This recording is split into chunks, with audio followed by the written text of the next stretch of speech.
আমেরিকার অভ্যন্তরীণ রাজনীতিতে বিভাজন নতুন কিছু নয়, কিন্তু ইরান যুদ্ধের আবহে এই বিভেদ নতুন মাত্রা পেয়েছে। প্রেসিডেন্ট ডোনাল্ড ট্রাম্প আমেরিকাকে বেপরোয়া ইরান যুদ্ধে জড়িয়েছেন বলে তার বিরুদ্ধে তীব্র অসন্তোষ জানিয়েছেন ডেমোক্র্যাটদের একটি প্রগতিশীল অংশ। স্থানীয় সময় বুধবার ক্যাপিটল হিলে আয়োজিত এক সংবাদ সম্মেলনে কংগ্রেশনাল প্রোগ্রেসিভ ককাস এই অভিযোগ করেছে।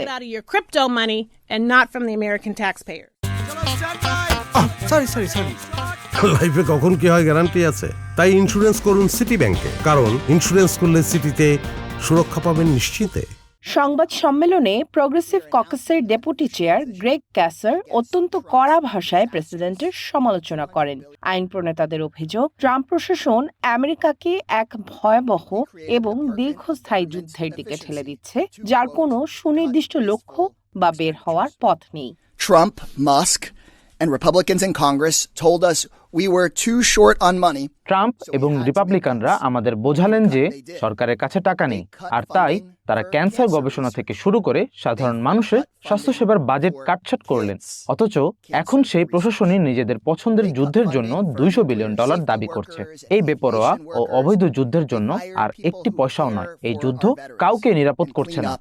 After disasters, they cut funding for 17 million Americans. Pramila Jaipal এবং ইলহান ওমরের মতো প্রভাবশালী রাজনীতিবিদরাও সংবাদ সম্মেলনে উপস্থিত ছিলেন। তারা যুদ্ধের ব্যয়ের সাথে দেশের অভ্যন্তরীণ সংকটের একটি তুলনামূলক চিত্র তুলে ধরেন। American people do not want, and that will waste hundreds of billions of dollars of taxpayer money. এটি কোনো প্রমোদ ভ্রমণ বা ছোটখাটো সফর নয়, এটি পুরো দস্তুর একটি যুদ্ধ। যুদ্ধের জন্য চাওয়া $200 বিলিয়ন দিয়ে 100 মিলিয়ন নাগরিকের চিকিৎসা ঋণ মওকুফ করা সম্ভব, অথবা দেশের প্রতিটি শিশুর জন্য আগামী 20 বছর বিনামূল্যে দুপুরের খাবারের নিশ্চয়তা দেয়া যায় এতে। A war that completely undermines America's stability and ability to lead the world towards peace. ক্যালিফোর্নিয়ার কংগ্রেসওম্যান সিডনি ক্যামলেজার ডাফ অভিযোগ করেন, গ্যাসের দাম গ্যালন প্রতি $6 ছাড়িয়ে যাচ্ছে। সাধারণ আমেরিকানরা ট্রাম্পের ব্যর্থ পররাষ্ট্রনীতির খেসারত দিচ্ছে বলেও অভিযোগ করেন তিনি। সামিয়া জান্নাহ, ওয়ান ইন্টারন্যাশনাল ডেস্ক।